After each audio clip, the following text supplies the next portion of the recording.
fonds de démarrage très conséquent afin d'être rentable. Donc dans cette vidéo, je vais vous partager les 4 cultures à éviter étant débutant dans le domaine agricole, car ces cultures ne sont pas du tout rentables. Tu perds ton temps, tu perds ton énergie. Nous allons en parler. Dans cette vidéo, je vais vous partager les 4 cultures qu'un débutant doit impérativement éviter dans l'agriculture. Ces 4 cultures-là ne sont pas rentables du tout. Et oui, les 4 cultures qui ne sont pas rentables dans l'agriculture, pour toi qui veux te lancer dans le domaine agricole, sans hésiter, peut-être tu as eu à débuter avec ces cultures-là et tu t'es cassé la figure, ou peut-être tu es toujours dans cette culture, dans ces cultures-là, et tu penses que tu es en train de faire de l'agriculture. Laissez-moi vous dire que l'agriculture de maintenant et l'agriculture d'autrefois, il y a une très grande différence. Au fur et à mesure, les choses se changent. Raison pour laquelle moi, après avoir étudié plusieurs spéculations, j'ai décidé de partager avec vous pour cette nouvelle année 2026 qui s'annonce. Pour toi, tu veux démarrer dans le domaine agricole. Peut-être tu ne sais pas dans quelle culture tu vas commencer. Peut-être tu es en train de réfléchir. Tu entends parler de certaines cultures. Mais le savez-vous que ces cultures peut-être ne sont pas rentables pour toi qui veux démarrer dans le domaine agricole? Parce que ces cultures-là nécessitent un fonds de démarrage très conséquent afin d'être rentable. Donc dans cette vidéo, je vais vous partager les 4 cultures à éviter étant débutant dans le domaine agricole, car ces cultures ne sont pas du tout rentables. Tu perds ton temps, tu perds ton énergie. Nous allons en parler juste après le générique.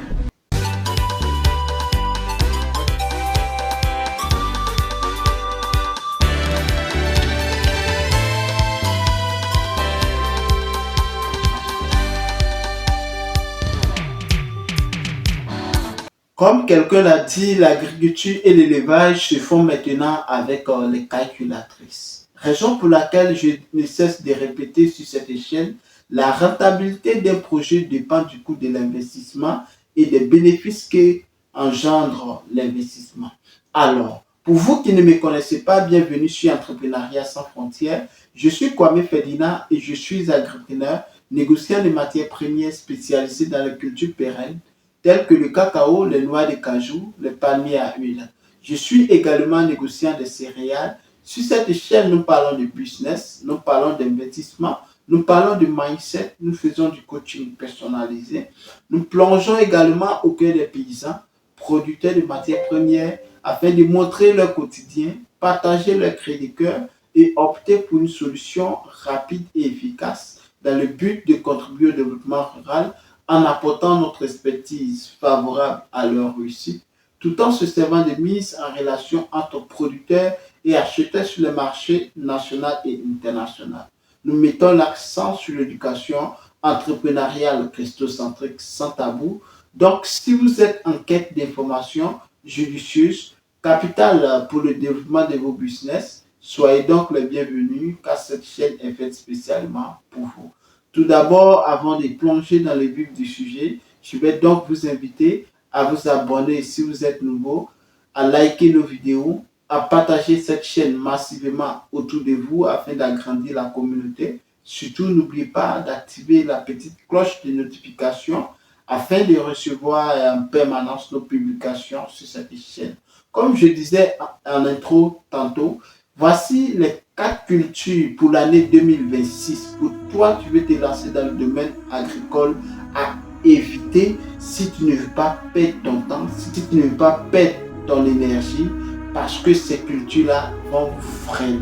Alors, ces 4 cultures, sans plus tarder, la première culture qu'il faut impérativement éviter, c'est la culture du maïs. Vous allez dire pourquoi tu dis la culture du maïs n'est pas rentable? La culture du maïs n'est pas rentable.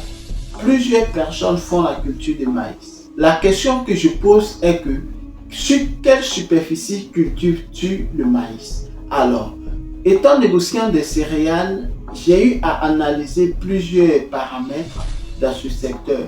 Et après analyse, tout comme dans l'élevage, j'ai fait une comparaison avec ceux qui font l'élevage de poulets de chair. Alors, les statistiques démontrent que pour pouvoir être rentable sur l'élevage des poulets de chair, être rentable minime, il faut commencer à partir de 5 000, peut-être descendre à 4 000, mais pour moi c'est une perte de temps. Il faut commencer avec 5 000 pour pouvoir être un peu rentable dans ce secteur.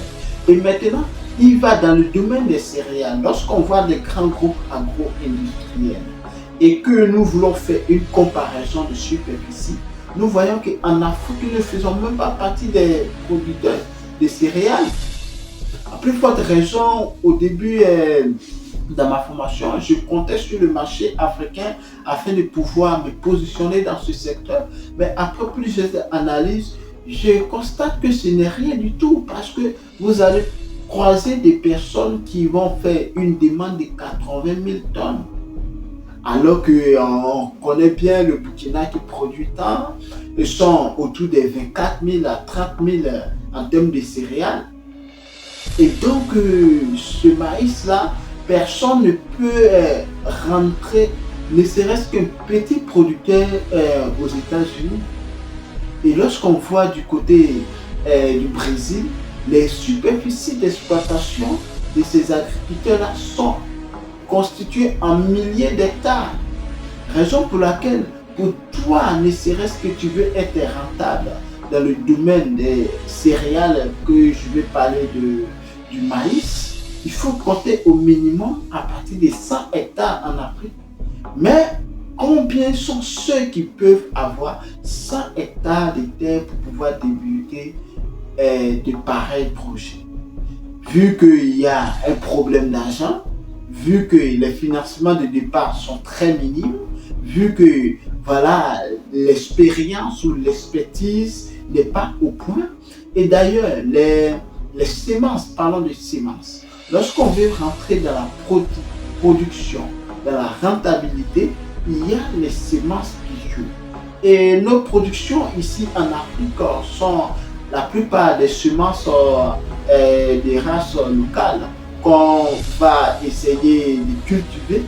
Et en termes de rendement, nous tournons autour de 1 à 3 tonnes à l'hectare. Par contre, un peu amélioré. Et voilà, nous voyons l'Occident qui grimpe autour de 8 tonnes à l'hectare.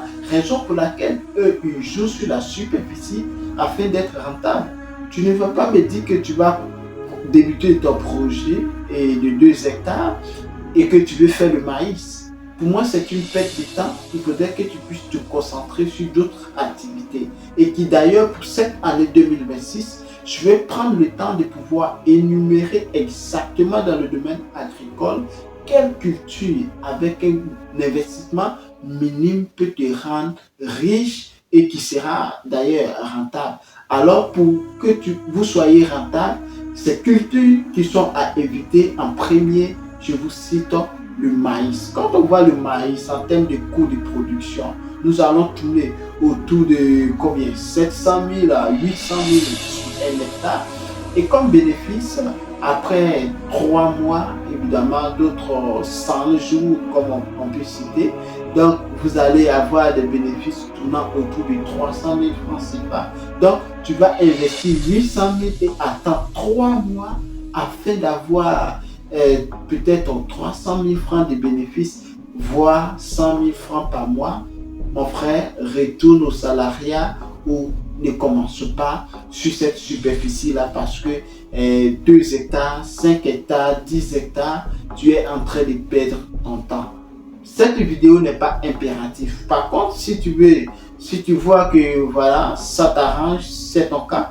Mais pour moi, pour toi, tu veux te démarquer dans le secteur de l'agriculture et tu veux faire de l'agriculture ton gagne-pain, démarrer avec le projet de 2 hectares de céréales de maïs, excusez, est une perte de temps.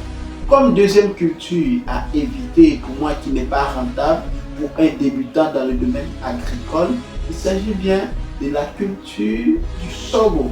Le sorgho, oui, nous constatons que le sorgho est beaucoup cultivé d'ailleurs, qui voilà du côté du Burkina.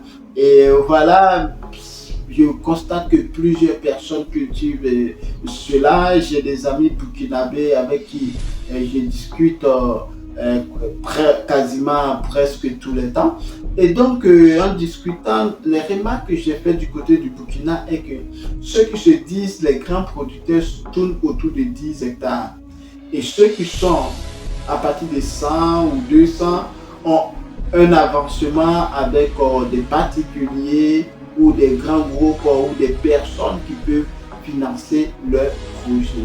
Alors, pour toi, tu veux débuter dans le domaine agricole, n'ayant pas beaucoup de moyens, se lancer dans la production du sorgho pour moi est une perte de temps. Pourquoi c'est une perte de temps?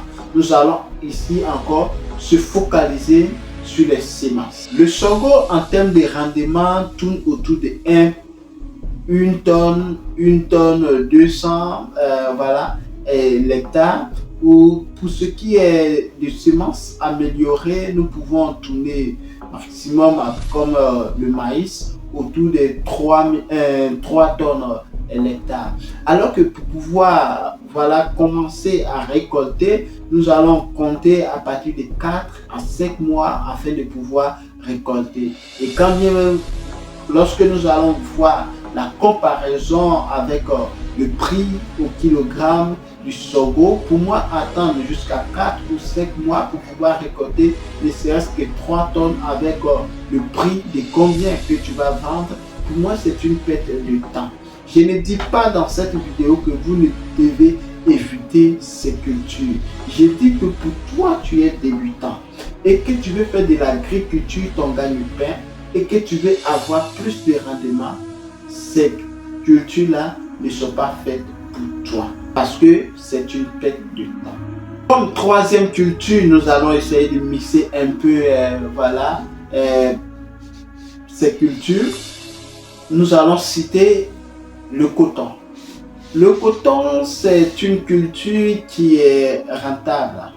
Rentable pour ceux qui ont eu une idéologie évidemment plus avancée. Quand on voit la production en Afrique, nous produisons et nous vendons brut. Et ce qui fait que nous perdons beaucoup. Par contre, comme nous sommes typiquement dans la production, pour toi, tu veux démarrer ton business dans le domaine agricole, c'est une culture à éviter. Une culture à éviter parce que vous n'avez pas la capacité de pouvoir débuter votre culture sur 200 hectares. Et oui, 200 hectares. Citez-moi en commentaire quel paysan, quel producteur dans vos villages, dans votre pays, un paysan qui dispose ne serait-ce que de 100 hectares de coton. C'est difficile d'avoir.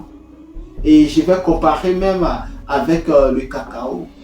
Ici, je ne parle pas de la transformation qui sera plus rentable, mais je parle en termes de production et de vente brute. Combien est-ce que ça peut te rapporter?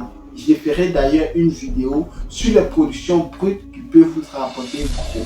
Alors, le coton, lorsque vous allez commencer le coton, vous allez tourner autour de 5 à 6 mois avant de pouvoir commencer à récolter et au prix de combien de kilogrammes. Donc, il est très important de mettre pause même ou d'enregistrer cette vidéo, de suivre étape par étape les parties où vous n'avez pas compris. Alors, pour ne pas que cette vidéo soit plus longue, nous allons citer notre quatrième culture, toujours dans le domaine des céréales. Bizarrement, et oui, parce que le monde des céréales, c'est pour les mastodontes, c'est pour les grands groupes, c'est pour ceux qui ont les moyens, c'est pour ceux qui ont le financement. Le soja, nos frères togolais ne vont pas me louper dans cette vidéo, nos frères béninois ne vont pas me louper dans cette vidéo, mais c'est la vérité. Pour toi, tu veux être rentable dans le domaine agricole, il faut éviter comme culture au démarrage le soja. Le soja n'est pas rentable. Le soja n'est pas rentable tout simplement pour toi, tu veux démarrer sur 2 hectares. Quand on voit en termes de rendement local, surtout en Afrique, nous sommes en Afrique, donc ce sont des cultures que je vais prendre en termes de rendement. Nous tournons autour max de 3 tonnes d'hectares, alors que le kilo de soja est à combien? Même si ça a trop grimpé, pour toi, tu vas attendre jusqu'à 3 mois. Alors que dans l'agriculture, il y a des cultures à cycle court. Quand bien même que toutes ces cultures, d'autres rentrent dans les cultures à cycle court, mais quand on voit le coût d'investissement, pour moi, ça ne vaut pas la peine de pouvoir commencer avec ces cultures. Je dis bien commencer avec ces cultures. Parce que vers ces cultures-là, ce que je peux vous conseiller, de partir sur des grandes superficies, au minimum à partir de 50 hectares. Là, tu vas essayer de te défendre un peu. Sinon, si tu veux être un peu rentable, il faut commencer à partir de 100 hectares. Ce qui est contraire à ta poche, ce qui est contraire à l'argent que tu as. Donc, mes amis, c'est juste ces 4 cultures pour toi débutant que tu dois impérativement éviter pour l'année 2026. Pour toi, tu veux t'engager ou entreprendre dans le domaine agricole. Il faut éviter la culture du maïs, du sorgho, du soja et du coton.